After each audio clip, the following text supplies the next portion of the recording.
Okay, this is back at Arnold's Way. We just had a little break. The first thing comes to mind is here I am with my homeboys. That's awesome. Anyway, this is the orange juice that I was supposed to drink during the video. Oh, man.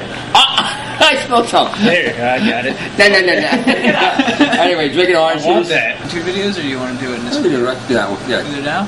Well, I thought it was kind of stupid because me and Chris talked about too, and all of us talked about it a lot because Chris has like a strong background in permaculture and growing food and stuff like that. He really knows what it's about, so like he kind of resonated with a lot of stuff we and Arnold have been talking about and what we've been doing here lately, and that is we're specifically using buckwheat to illustrate the point, but the point is, trying to sustain to really sustain yourself. And a lot of times, even in the fruitarian movement, it comes down to eating for health, eating for fuel, eating for nutrition and nourishment, as opposed to eating for eating for distraction, eating for entertainment, things like that. And so, let me just. And one more, what we kind of alluded to it before, talking about like how fasting removes the influence of the food from your mind as sort of a distraction, so you can start thinking about the essence of what you're doing. And when you bring it to a really minimalist standpoint and you start living off the land and being sustainable, your lifestyle starts sort of like, it's a natural flow of what you're eating. It's what you can grow. It's what you can harvest. It's where you're living. All these things can all coalesce as part of your lifestyle, and you can find the best way to sustain your body and simultaneously the best way to sustain your ecology and your surroundings and renew the soil and maintain those harmonious relationships with the ecology. So let me just read this, what me and Arnold put together. This is sort of our tentative mission statement. For February. Yeah, and actually forever. Actually Because forever. what it is, we basically think that, like a lot of these people, when they want to go to tropics to maintain this lifestyle, you can maintain the lifestyle anywhere you can. Anywhere. And you can, well, actually it's almost, it's the essence of the lifestyle, and really being truly attuned to yourself and the higher self and the environment. You kind of have to be where you're at to start doing it, and kind of be where you're placed and clean up the mess where you're at and all that kind of stuff. So I'll go ahead and read this. Yeah. In the spirit of sharing in human evolution, Arnold's Way, in mind, body, and soul, truly believe in taking a step forward for the sustainability of our human culture, the enhancement of mental and physical health, and the actualization of self through the unflinching embrace of unconditional love and compassion. It's pretty intense. It is in this spirit that Arnold's Way presents. Well, actually, we're going to have this on Facebook, see? Yeah. Because then maybe people can read it though. Yeah. Why buckwheat? Buckwheat is the ecologically responsible solution to the raw food lifestyle. No longer would we be dependent upon a highly inefficient and irrational means of procuring our raw foods. If we truly wish to undertake a journey of healing and wholeheartedly consider ourselves a part of the planet, then it is time to consider a dietary solution that harmonizes with every climate and every budget. Buckwheat is not actually... Oh, and then here's just facts about buckwheat. Buckwheat is not actually a grain. It is the seed of a flowering fruit. Buckwheat digests in around 90 minutes. 1 acre of buckwheat can feed 16 adults through the winter season. Buckwheat is a tremendous cover crop that revitalizes the soil. The low cost of growing buckwheat means that you can feed an adult for less than $1 per day, and of course that's if you are obtaining it sustainably through your own permacultural means. And even if you're not, you can still, it's less than $3 a day. Buckwheat is easily germinated/sprouted for convenient raw consumption. Buckwheat contains 67 grams of protein per 1,400 calories, which is 1 pound. Buckwheat grows in virtually any climate and can be stored through the winter. And buckwheat is very tasty and can be prepared in various delicious meals. So this is our solution that we found, because we're looking for ways that you can be a sustainable raw foodist with ecological integrity. And I think that's going to bring in a massive group of people that have, until now, been sort of kept away from it for obvious unsustainable reasons of the essential raw food diet, fruitarian diet. And they're strong people. I mean, you talk about allies. I mean, the people who are really fighting for ecological sustainability and self-responsibility. I mean, they want to get things done, and that message gets so much stronger when we start to put together the body conscious message and the fitness message. and the just the general raw food spirit, and then put it into the hands of the people who are coming in to help save the planet. I mean, that's a really powerful thing, and that can catalyze a really huge burst and boost in the movement of getting people to realize their optimum health through eating the diet, the menu of nature. And not only that, as a bonus, it tastes good. Yeah. A lot of people say, well, does it taste good? That's the bottom line. The Americans out there, does it taste good? Yeah. So what I did today is I made it. I soaked the buckwheat. I put a little broccoli, carrots, one avocado. Gave it to every person who came here again. Every single person. And I put it in a food processor. Everyone loves it. Big orange juice. And what we're talking about is just pretty interesting. About the whole buckwheat thing. Before that, right before the film, we're talking about fasting. No, we were talking about how living off of where you live, and you're able to live off the land. Okay. But there's something else that doesn't really matter. Yeah. Kind of opened up my eyes a little bit, because I work for Lancaster Farm Fresh Co-op, and the whole entire 8 months I'm there, it's all organic fruits and veggies, especially summertime, and I had that tropical mindset of like eat bananas, eat coconuts, eat all these things, and now like all I can think about is just buckwheat. Buckwheat and eating everything that locally comes in more of. I mean, I do it anyways, like with figs and berries and everything that comes into the co-op, but yeah, I'm trying. I just want to increase it even more. I mean, I eat a lot of fruit and everything already, but now it's just like, I want to consume more local produce instead, and it made me think outside the box a little bit, which helped me out. Okay, Matt, you want to say anything? No, I like that. What happened? No, I think it's really important, because it's not. Somebody came in today and asked if we were trying to like change what people are doing, and I don't think that's what we're doing at all. I think it's like we're just providing another option, because people think that you have to go to if you want to be sustainable, you have to go to a tropical place, but we have strong connections to where we were born, where we were raised, where we were nourished. That we learned everything that we truly can resonate with from like observing nature and observing the nature that's surrounding us, and like communicating on whatever level with the plants and with our surroundings.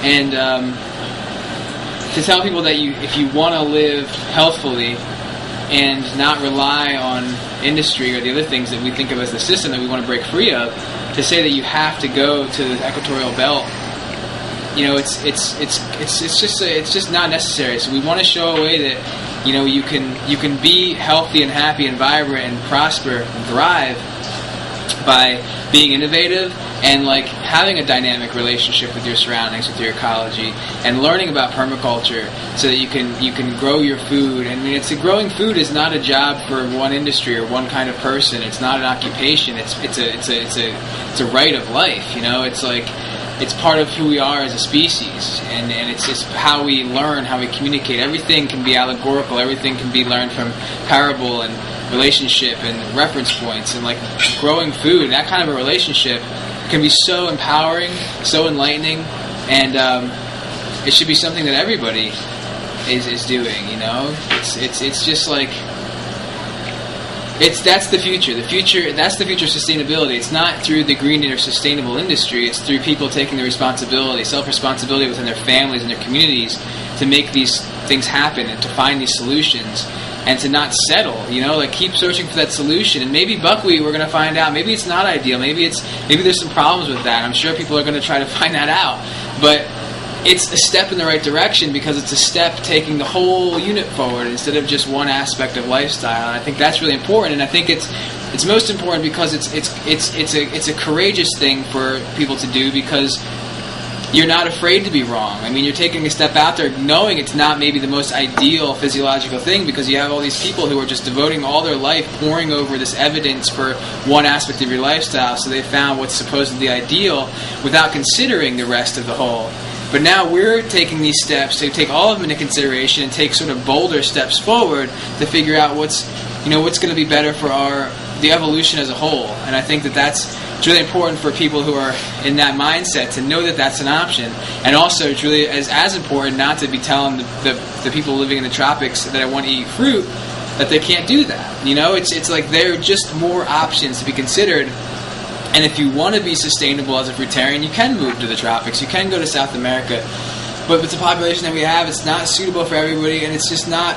It's really not desirable for everybody, you know. So it's just really important to put as many options out there as possible, as long as they're with the proper intentions, and then they'll work out for so many people, and just bring more people into the movement that can work together no matter where they are geographically. I just want to thank you, Matt. You use all these words and try. What the heck does this mean? I have to get my dictionary, but you speak very eloquently, and I'm very impressed by your vocabulary as I get your clarity into this. I did a buckwheat today. I had about maybe half a pound, and I said at about 2 o'clock, maybe 3 o'clock, I think about 1,200 calories.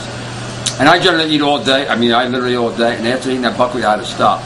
So I was impressed by that, because I realized my dream of looking 17 when I'm 75. I'm going to start eating at 4 o'clock to 5 o'clock instead of 7:38. Yeah. So I was really happy about that. And the other, I'm thinking too. Do you want to really quick just talk about one of the maybe miscombinations that you experienced today, so that people know? Oh yeah. The miscombination is I ate fruit. I had watermelon out there. I had pomegranate out there. I had buckwheat, which means I ate the watermelon first, which is good. I ate the pomegranate first, which is good. Then I ate the buckwheat next. And I ate the watermelon. Not good. And then this dog was over there. Oh my gosh, I hope he doesn't smell it. And Julie opened the door and said, oh my God, I hope she doesn't smell it. Then the lady in the kitchen says, oh my gosh, what's that smell? She said, it's amazing. That's not me. Buckwheat. It's buckwheat. Buckwheat had a fight with watermelon and myself. Yeah, so that's something to be aware of. Yeah, and the other side of that, I'm also thinking, food is not meant to entertain, it's meant to fuel us. That's really the top of my priority, which means if you're going to go to the tropics, you want to be entertained. If you stay here, you want to be fueled. You know what I'm saying? Yeah. There's a mindset of, I want to be entertained by more tropical fruit. But the thing is, we live here. Well, I guess that's not necessarily true. I guess it's for a large part true, but certain people could just identify with that kind of land. Like, you know what I mean? That's kind of what I'm talking about, is just finding where you resonate, where you like really kind of... Because there's a lot about that kind of landscape that's really alluring, you know? But like, I think the same way just about like the mountains of the Western Carolina mountains or the Pacific Northwest. I mean, there's land that can make you feel like you're home. Right. But I've never felt that with food. I've never felt like eating food and thinking I'm home. It's just more of like knowing you, because I know you almost 12 days now. You say that. Yeah. But in essence, you don't really mean it. Knowing you, you want to be in a situation of mission, purpose oriented. Yeah, but when you're in that area that it's not, and you're not fulfilled. I know, and that's what. But if I could find, like, I went to Florida to try to do sustainability in a tropical environment. Right. Couldn't really do it. Right. So I didn't do it. It was not practical. So I went, when I came back here, I really did find that my heart was in this land. Right. And that's what I wanted to really pursue. And but you need purpose behind that. I do, yeah. Which means not only you want to have like. Part of a community that's of the same mindset. But I know, and like me and you realize that there's like food, eating food, the entertainment you get from eating food is so sub everything else when you're just connecting with people all day. Right. You're loving, we connect all day long. You know, and you're just exploring compassion and philosophy and just speaking with each other and like really connecting and, you know, just enjoying nature. When you can get down to that, minimalism isn't about having less, it's about being comfortable with less. The more peace you can find in the moment and in stillness rather than trying to find things to fill the space, that's minimalism, because, you know, everything else, giving stuff away and trying to have less stuff, that's just like steps in that direction. You know, it's like finding that space. It's not just about, here I am, I have nothing, I'm a minimalist. It's like, here I am and I have everything. You know, like I got all this stuff out of my way and now I see that I have everything, and like there's nothing that I agree with that. I mean, I think the sun, the moon, the earth. I'm happy. I just don't want people to think that like there's like this like austerity about not having entertainment with food. It's freedom. It's liberating. Anyway, this is day. Anything in? This is the best orange juice ever. Is that right? I don't know. I love pineapple oranges when I'm down in Florida. They're good. Man. Hey, the 6 days, it tastes good, I know that. Yeah. It's the best. Okay, anyway, this is Live from Arnold's Way right. with my homeboys, Matt, Chris, myself. Getty this, Say man. bye. Much love. Okay.